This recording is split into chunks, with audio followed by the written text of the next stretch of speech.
Você pode continuar com seus olhos fechados agora? Queria que você pensasse um pouco sobre isso que cantamos e que você pudesse talvez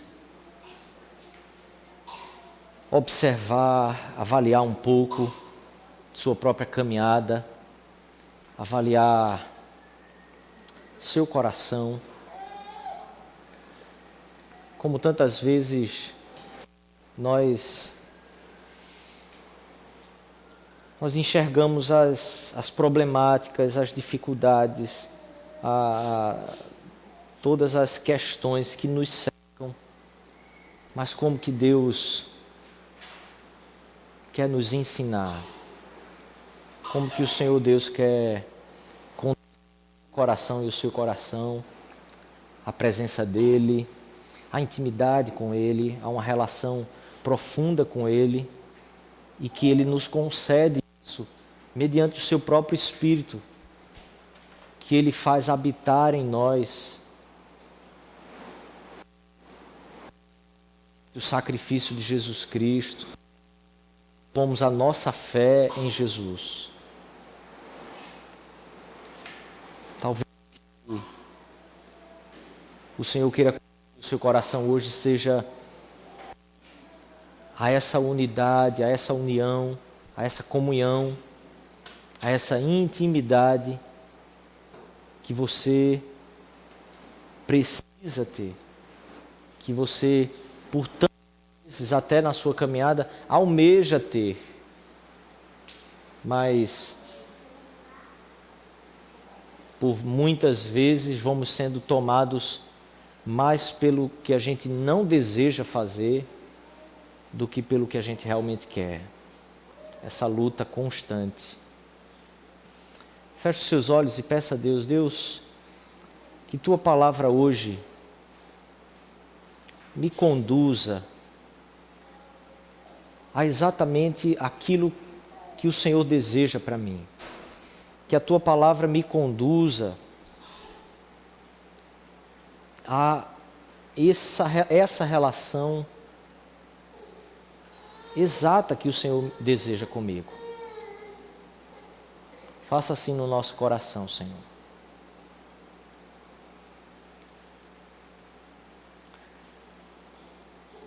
Santo Deus, Tu és bom. O Teu amor é tão constante, o Teu amor é tão presente. O Teu amor, Pai, é tão inabalável, tão seguro. A Tua misericórdia para conosco não tem fim. Por isso o Senhor nos preserva. A Tua misericórdia não tem fim. Por isso o Senhor tantas vezes estreita os nossos caminhos. Permite tropeçarmos. Isso tantas vezes o Senhor nos corrige, porque as misericórdias não têm fim. Ensina-nos, Deus, aqui. Ensina-nos. Em nome de Jesus. Amém. Amém. Eu queria meditar hoje com você nesse tema, revolução ao coração antes do mundo. E queria ler um texto com você da palavra de Deus que está em Amós, capítulo 5, do versículo 1 ao 6º, do primeiro versículo ao 6º versículo. Amós, capítulo 5, do versículo 1 ao 5º. E tenho que ligar aqui, né?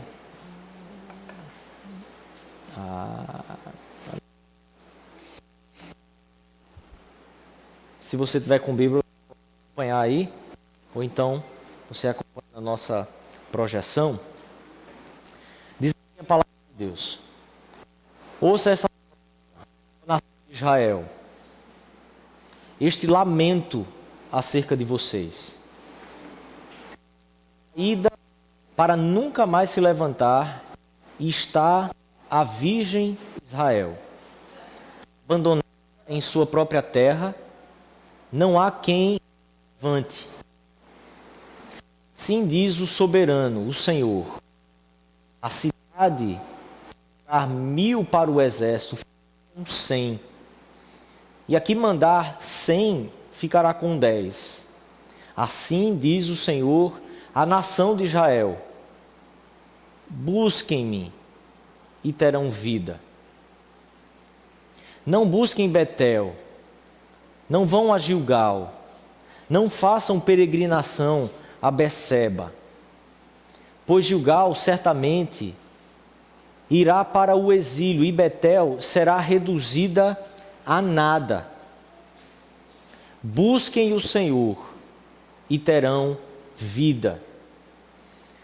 Do contrário, ele irromperá como um fogo entre os descendentes de José e devastará a cidade de Betel, e não haverá ninguém ali para apagá-lo. Dado aí as duas palavras. Querido, preste bem atenção. Eu queria talvez situar você de uma forma simples, mas não tentando ser reducionista demais.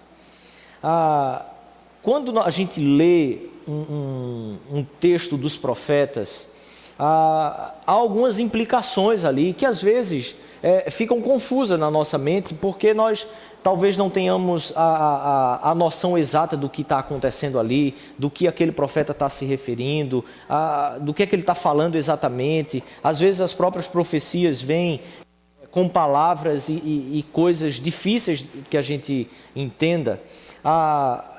Mas uma coisa que o profeta Amós traz aqui de maneira central, é o apelo que Deus está fazendo ao povo de Israel. E uma descrição do estado em que essa nação se encontrava. Todas as profecias, elas sempre são trazidas ao povo de Deus com um anúncio do castigo que esse povo receberá, caso ele não se converta, ele não mude o seu caminho. E depois, essa profecia, ela vai vir acompanhada da promessa de restauração. Sempre a promessa de restauração é feita. Sempre a promessa que é trazida de condenação, de castigo, ela é seguida da restauração. Por quê? Porque as misericórdias de Deus não têm fim com o seu povo. O que isso significa é que eu e você somos constantemente alcançados pelas promessas de Deus, mas não só pelas promessas, mas também por aqueles aspectos da aliança que Deus faz com o seu povo, que traz para mim e para você as consequências caso a nossa postura do coração permaneça contrária à vontade de Deus, ao propósito de Deus para o seu povo, para mim e para você que fomos chamados por Ele. Eu queria olhar com você um quadro aqui para talvez responder a essas duas questões. Primeiro, o mundo precisa de restauração? O mundo em que eu e você estamos é um mundo em que você olha para ele e pensa: as coisas precisam de alguma solução. Esse mundo está precisando ser restaurado. Esse mundo está precisando de conserto. Ou não. Ou você olha para o mundo em sua volta e diz assim: está tudo perfeito. Está tudo numa perfeita harmonia. Não precisamos de mais nada. É certo que quando eu e você olhamos para o mundo, só se fôssemos loucos o suficiente para não encontrar no mundo que eu e você vivemos as necessidades que existem, que urgem, que clamam, que gritam por restauração, por mudança, por transformações.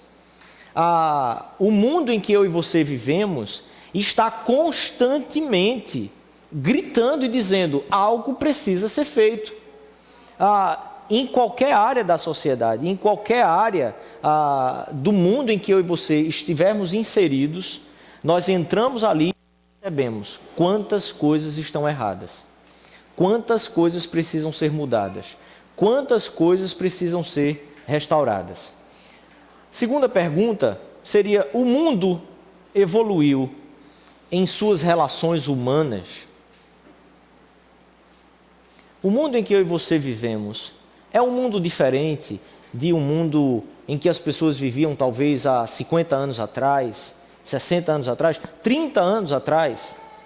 O mundo em que eu e você estamos inseridos evoluiu de alguma forma nas relações em que nós temos, as relações sociais, as relações humanas. É certo que evoluiu. Há muitas leis que norteiam hoje questões dentro de nossa sociedade que há 10 anos atrás não existiam. Há 20 anos não existia, há 30. E aí, quanto mais você volta, mais você vai vendo que nós avançamos sim, em muitos aspectos. Em muitos aspectos, a sociedade melhorou, porque as leis vão sendo criadas, vão sendo repensadas e as coisas vão norteando melhor as próprias relações humanas. O mundo precisa ser restaurado? Sim, precisa. Mas esse mesmo mundo evoluiu? Sim, evoluiu. E eu acho muito interessante pensar nesses dois aspectos quando nós lemos o livro do profeta Amós.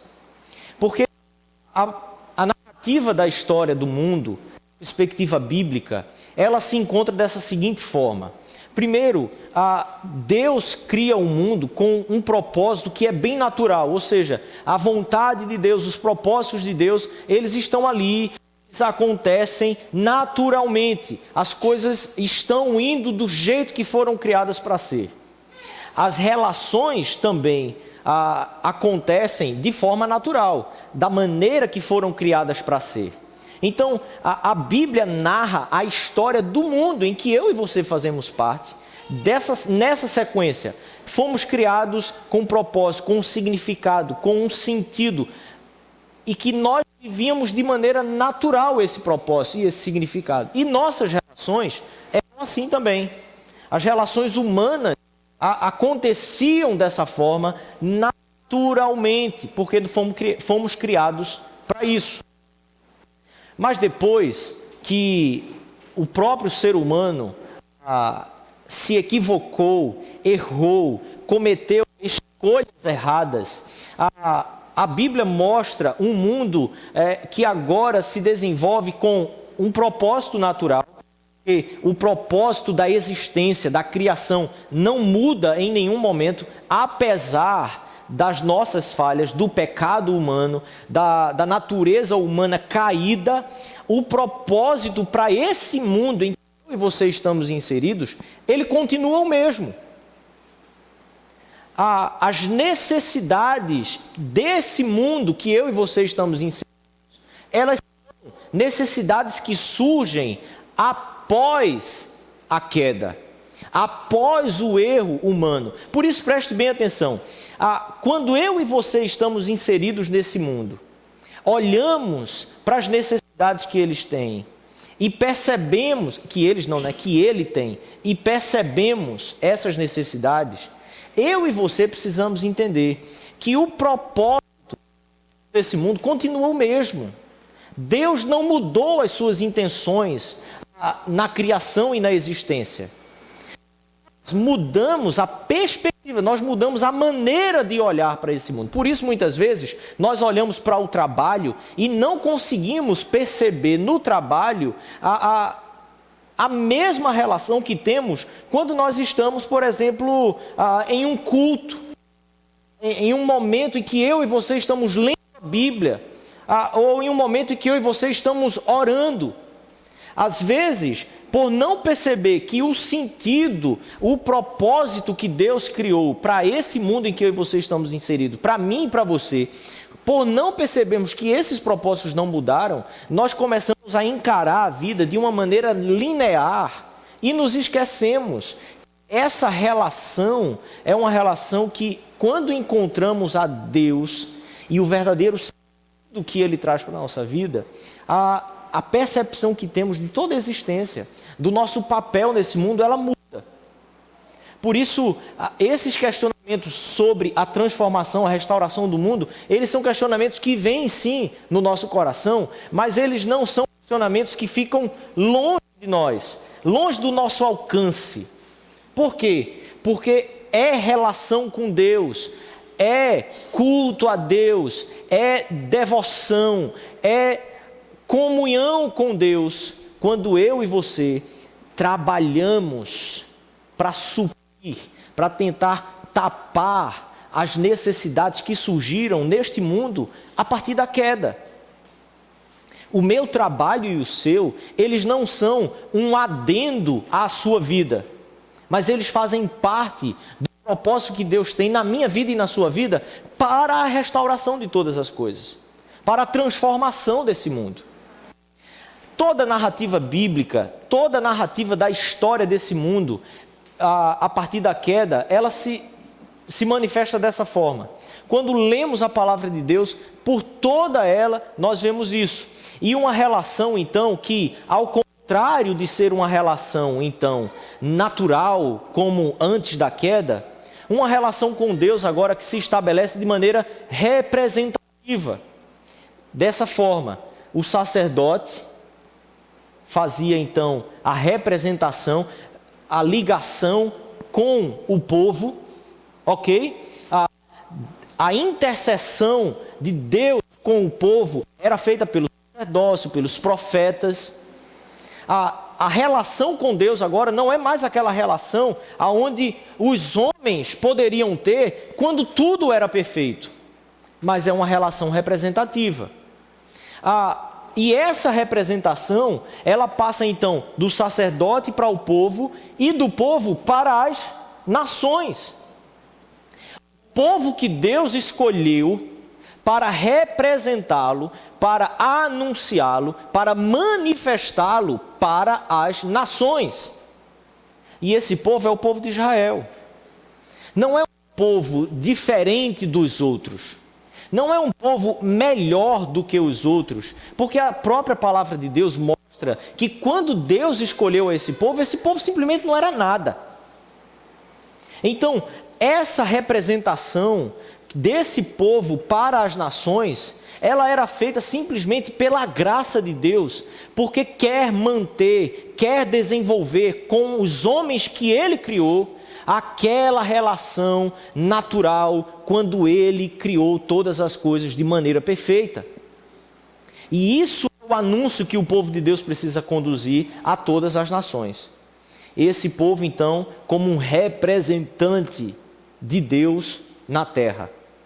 Não como um povo mais elevado ou um povo especial, onde Deus olha e se agrade deles e não de outros, um povo chamado para anunciar Deus, a sua palavra, às outras nações.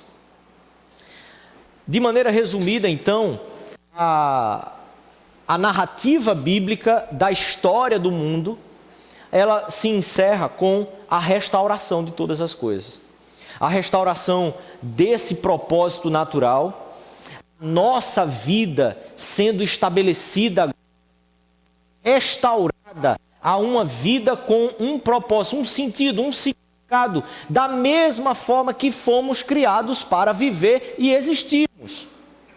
Naquele grande dia, a palavra de Deus diz que Ele virá e transformará então todas as coisas novamente, e todas as coisas serão perfeitas outra vez.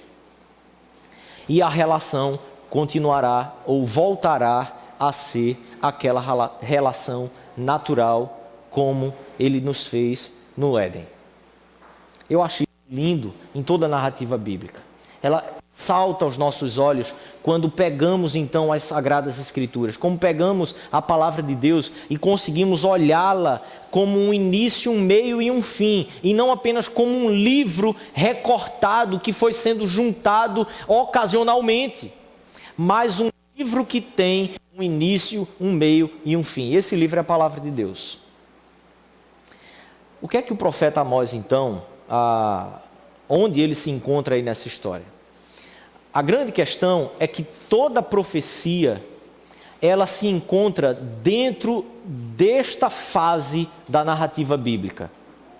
Toda profecia, ela é dada nesse contexto, onde o propósito de Deus continua sendo os mesmos, mas a relação agora é uma relação representativa. A narrativa que o profeta está inserido, trazendo as palavras de Deus, é uma narrativa que salta, então, desta fase da narrativa completa das Sagradas Escrituras. Toda profecia, toda narrativa onde um profeta está inserido, trazendo o oráculo de Deus, a revelação de Deus, está exatamente saltando desse contexto aí. De maneira agora inversa, preste bem atenção nisso, a narrativa aonde o profeta se encontra, trazendo a profecia, ela é uma representação deste quadro maior. Preste bem atenção então. O que está acontecendo aqui em Amós é uma narração, é uma profecia que narra, que traz a você um pequeno quadro que representa o quadro maior da narrativa do mundo na perspectiva bíblica. Então ela revela a mim e a você todo esse quadro geral, mas em uma que está acontecendo ali em um dado momento, em uma determinada época, com pessoas específicas, num contexto específico. Amós, então, está profetizando em um período em que temos 40 anos de prosperidade no povo de Israel. Talvez tenha sido o maior período onde o povo de Israel tenha vivido com tamanha prosperidade, com tamanha riqueza, com tamanha paz. 40 anos onde Israel não teve nenhuma perseguição de nações externas, nenhuma tentativa de guerra, nada absolutamente. 40 anos de total sossego.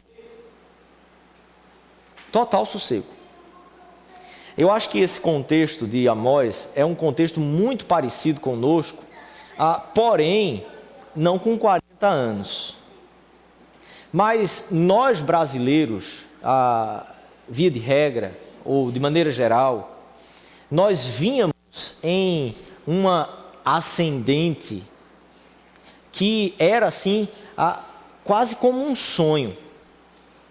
A população mais pobre vinha, de certa forma, eufórica até, por causa de todas as propostas, de todas as coisas que eram apresentadas à nossa nação, que fazia com que nós começássemos a viver quase que um ópio, por causa das possibilidades que se apresentavam à nossa frente. Cada brasileiro vivia assim um momento quase que sublime e até de maneira talvez um pouco medíocre no sentido da palavra. Por quê? Porque hoje prosperidade é poder de compra. Hoje prosperidade é capacidade de gerar dinheiro. Quando o meu trabalho, o seu trabalho, eles vão de certa forma numa velocidade, num ritmo, em uma direção, aonde nós começamos a ver o dinheiro chegar de maneira que, sabe assim, quando a coisa engrena e aí quase que você não precisa mais fazer esforço, o dinheiro está chegando. E aí nós vamos ficando em um estado de espírito que vai sendo assim aquela coisa, sabe? Poxa, estou vivendo uma das melhores fases da minha vida. O brasileiro estava caminhando, de certa forma, desse jeito. E aí, nós começamos, então, a nos deparar com a situação que hoje nós não precisamos explicar muito, nós estamos vivendo. O profeta Amós veio fazer essas profecias, veio trazer essas profecias, ainda o dólar não estava a 13,72, certo? Ainda não havia estourado assim o escândalo da Petrobras, não tinha nada disso. O povo ainda estava em pleno êxtase.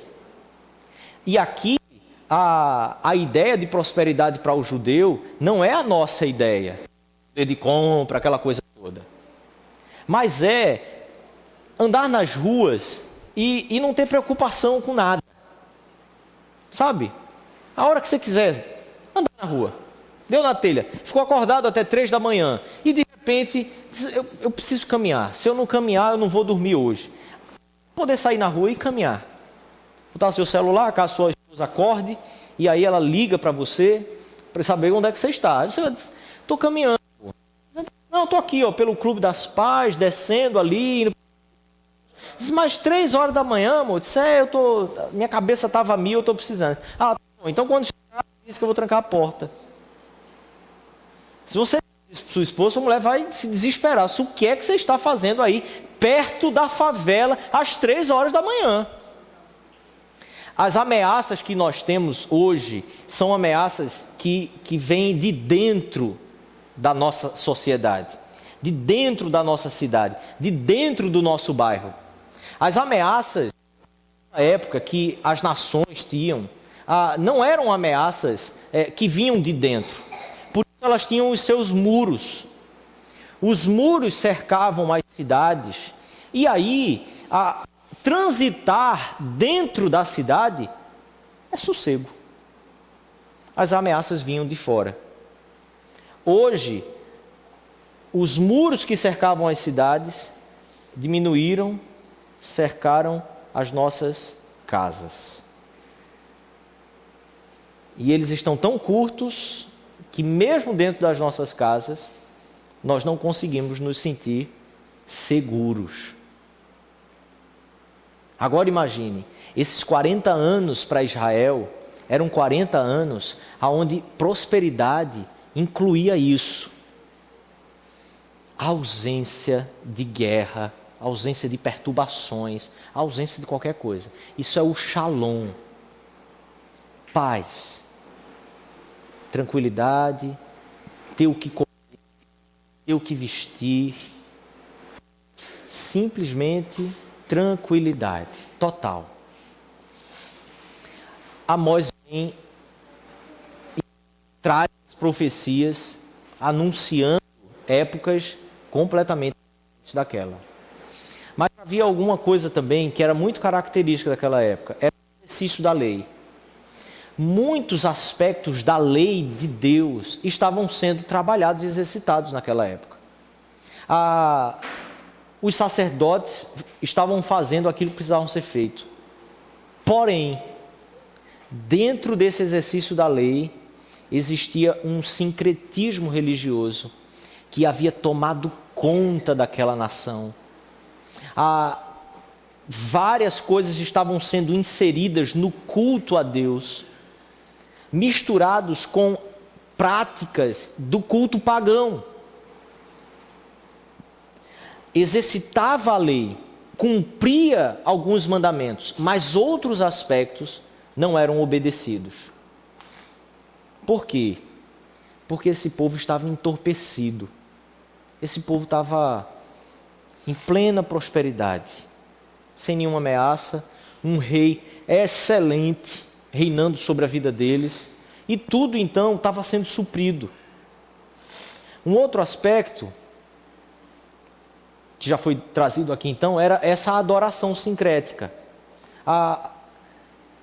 Enquanto a lei era exercida, a adoração era mesclada com outros aspectos pagãos, por causa da convivência com as nações, a qual Deus escolheu o seu povo para anunciar Deus, a sua palavra, a essas nações.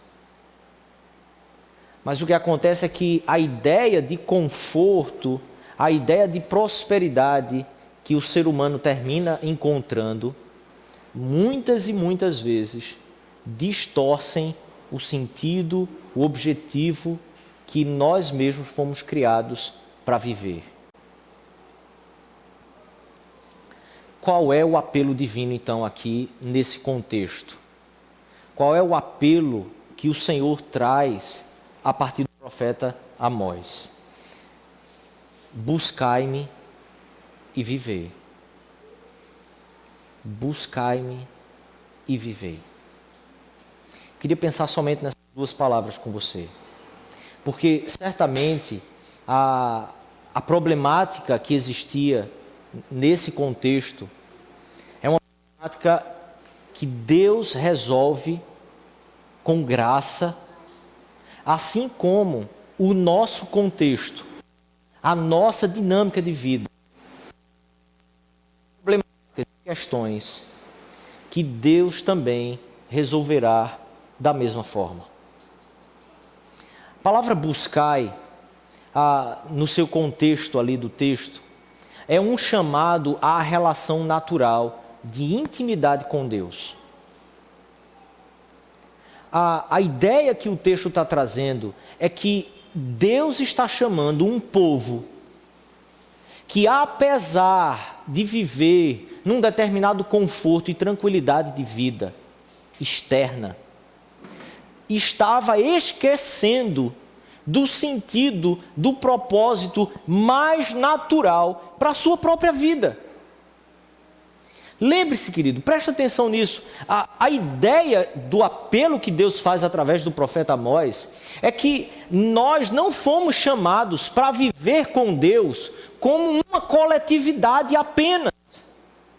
Sabe assim, quando você começa a se identificar como, eu sou um filho de Deus. Mas imaginando-se dentro desse grande número de filhos de Deus que Ele tem sobre a face da terra, não passa disso. Sabe assim, como acontece que às vezes você recebe aquela mensagem no WhatsApp, isso acontece muito comigo. Você vê a mensagem, lê a mensagem, mas esquece de responder. Isso acontece com você? Vê a mensagem, mas estava no trânsito, aí depois eu respondo, põe lá. Acabou-se, eu não volto mais ali. A minha luz de alerta, né, que abre assim os meus olhos, é minha esposa.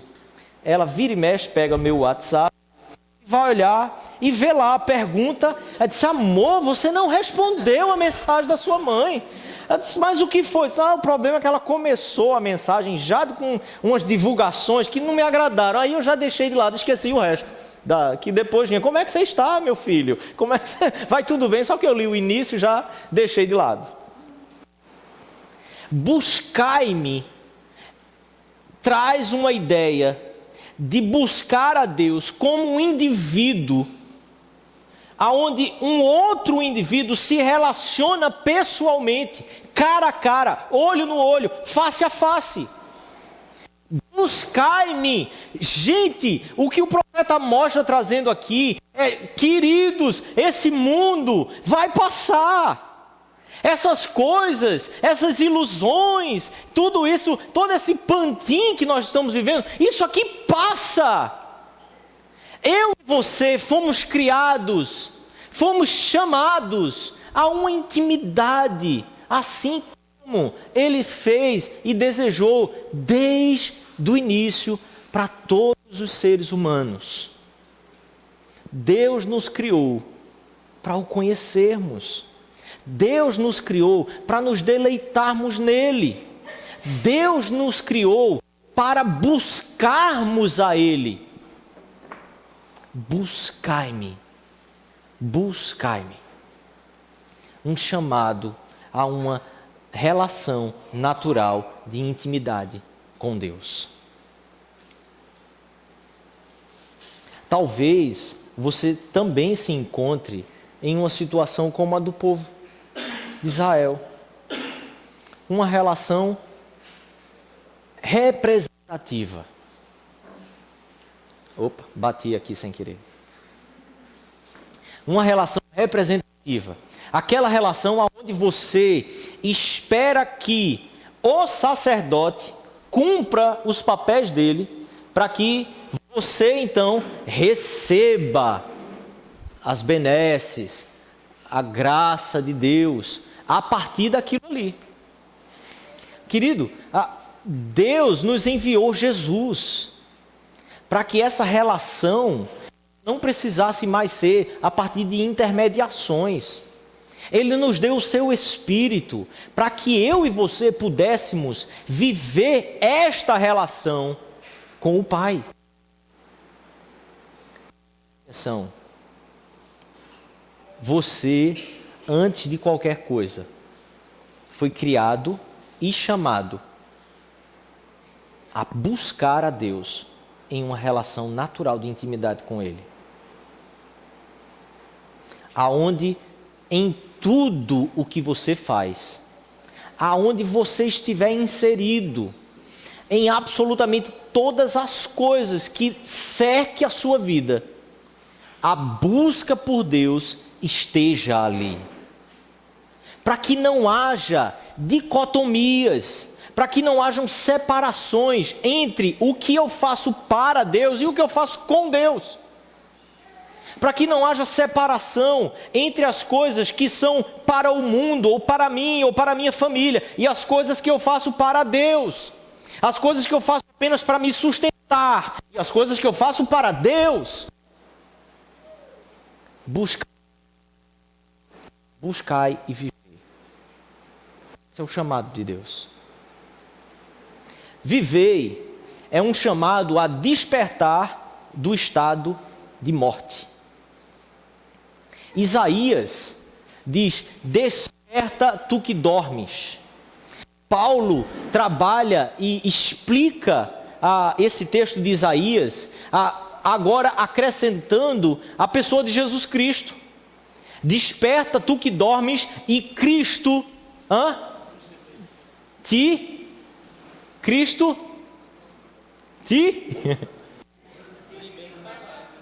não.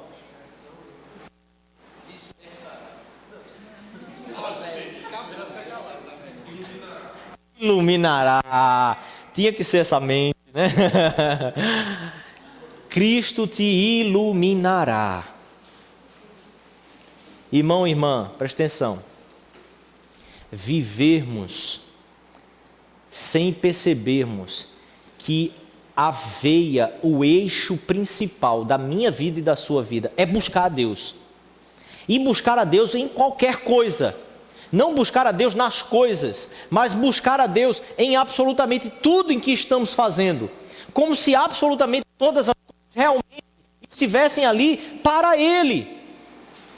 Servos, sirvam aos seus senhores como para ao Senhor. Percebe? Funcionário, trabalhe para o seu patrão como quem trabalha para Deus. Nós precisamos buscar a Ele em tudo que fazemos, e encontrá-lo em todas as coisas, porque tudo que nós fazemos é parte dos propósitos de Deus, para que lá naquele dia Ele restaure todas as coisas, e o meu trabalho e o seu trabalho fazem parte desse processo de restauração. Despertar do estado de morte. Vivemos em uma geração onde jovens iniciantes e jovens já mais adultos vivem em um estado praticamente de morte. Não há mais desejos grandes, não há mais sonhos, projetos, pensando em uma sociedade, em um mundo transformado. Vivemos como quem simplesmente passa pela vida. Nós vamos vivendo. O que aparece, nós vamos fazendo. Deus telha, a gente vai fazendo. A palavra de Deus nos mostra que quando Deus volta a ser o principal alvo da minha busca, do meu anseio, a minha vida passa a ter vida. Eu começo a sair de um estado de inércia, de um estado de dormência, cãibras espirituais, cãibra no coração. Eu saio disso e passo então a viver, a realmente ter vida. Eu sou retirado de um estado de inanição espiritual e passo a ter a vida de Deus operando nos meus membros. Preste atenção, querido. Antes deste mundo em que eu e você estamos inseridos ser restaurado, a restauração precisa começar no meu e no seu coração. Restauração ao coração antes do mundo. Nós estamos buscando tantas vezes a retroceder nos avanços destrutivos quanto à natureza. Empreendemos esforços de tantas formas e nós vamos nos concentrando nas coisas que não estão em primeiro lugar, no sentido mais pleno que eu e você temos como seres humanos nesse mundo. Como seres humanos, eu e você fomos criados e chamados a termos uma relação pessoal e íntima com esse Deus. E a natureza, então, que aguarda a manifestação dos filhos de Deus, verá a restauração dela a partir do momento em que eu e você tivermos o nosso coração restaurado, na nossa vida com Deus, não apenas como coletividade, um povo que trabalha para Deus, mas gente, indivíduo que conhece Deus, que se relaciona com Deus, que ama Deus, que caminha com Deus, e por causa disso, a vida brota do próprio coração. Um coração transformado e restaurado transforma os relacionamentos e certamente alcança o mundo em todas as suas esferas, em todas as suas áreas.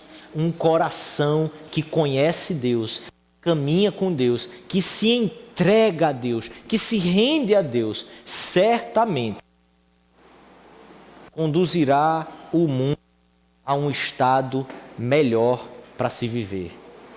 Mas isso começa no meu coração e no seu coração, sendo chamado a buscar a Deus e a sair de um estado de morte, a viver novamente.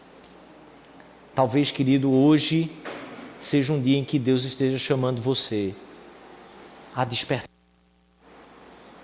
dizendo: ei, lembra como um dia seus sonhos foram? Lembra seu desejo de me servir? A esperança era muito mais clara no seu coração. Lembra quando um dia você olhava para frente e acreditava nas coisas que eu podia fazer no mundo? Lembra aonde foi que essas coisas começaram a sumir, a desaparecer de sua vida? Lembra quando foi que você começou a achar que o seu trabalho, que o seu esforço é que poderia então tornar o mundo?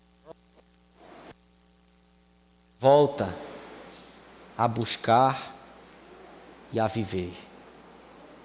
Volta a me buscar e desperta, tu que dormes, e Cristo te iluminará. Tudo será luz, tudo será dia, e a vida muda completamente. Feche os seus olhos. Eu quero orar com você mais uma vez, para encerrarmos aqui hoje.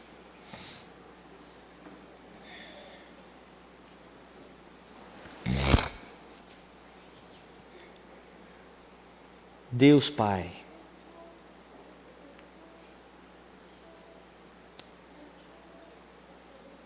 o Senhor tem uma vida para nós.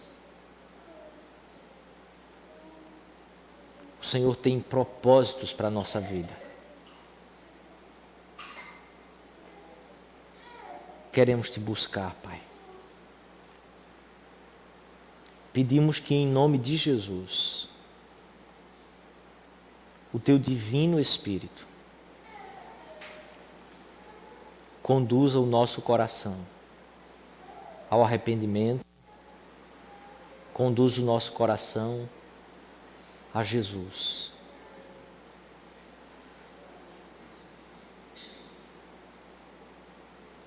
Conduz o nosso coração, Pai, à obra que o teu Filho realizou, iniciando a restauração de todas as coisas, começando em nosso próprio coração, alcançando toda a criação. Espírito de Deus, ajuda-nos, ensina-nos a buscarmos a Deus e a despertar para a vida.